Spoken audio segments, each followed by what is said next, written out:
Honor your father and your mother. It is Thursday, the second day of March 2023, and I would like to invite you to join me for the reading of today's devotional thought, and it is entitled, Honoring Parents, Honoring God. Once again, Honoring Parents, Honoring God.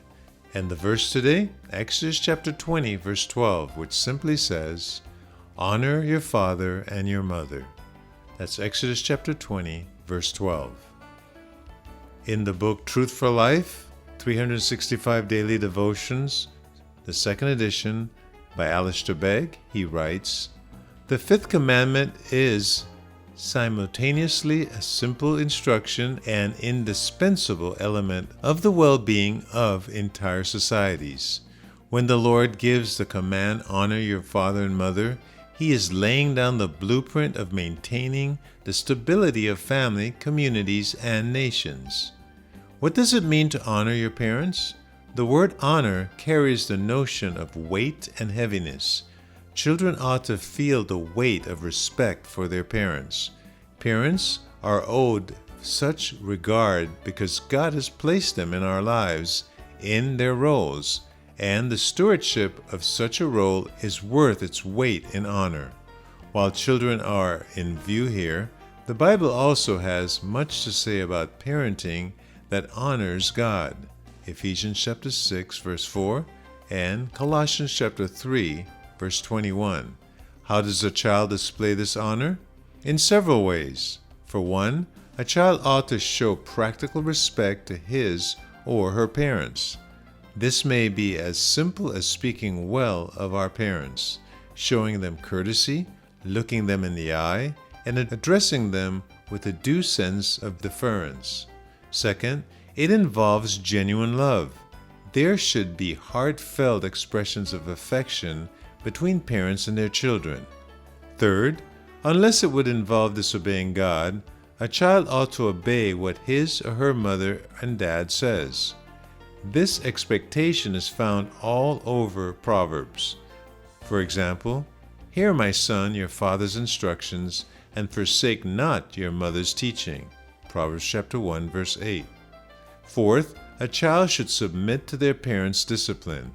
All good parents discipline their children, though it must not be done in anger, nor vindictively, or disproportionately.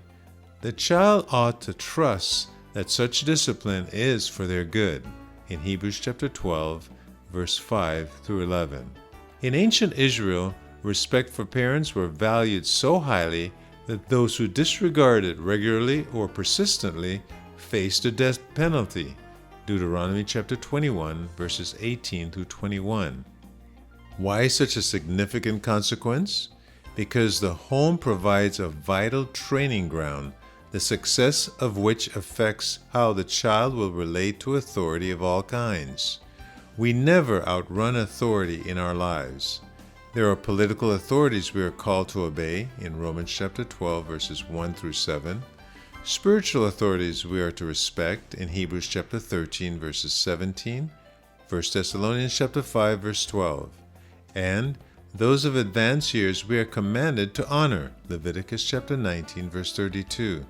Most significantly, when children learn to honor their parents, even despite their parents' many imperfections, they learn what it means to honor our perfect Heavenly Father. Reverence for parents is an integral part of reverence for God, because their authority is God-given. To honor them is to honor God Himself. So, if you are a parent with children at home, it is not loving, though it may be easier, to fail to insist that your children honor you. And if you are an adult with parents still living, it is a matter of disobedience to God that you show them the honor that they are due, not according to how well or otherwise you feel they raised you, but according to the position the Lord gave them. As you honor them, you will be pleasing Him and showing those around you that God-given authority, when exercised in a godly way, is a blessing to all. And truly, let's bless all by honoring our parents. Honoring God is honoring our parents, and honoring parents is honoring God. May God by His Spirit give us the strength, the power, and the ability to do His commandments, and as a result, we will be blessed. Well, this is Clive Walsh, trusting that you enjoyed and perhaps were convicted, stirred from this devotional thought, and now may the Spirit give you the strength to put it into practice. Not just being a hearer of the word, but a doer. And for those of you reading through the scriptures, Exodus chapter 34 and 35, and the book of James chapter 3, your assignment for today, and may the Lord richly bless you.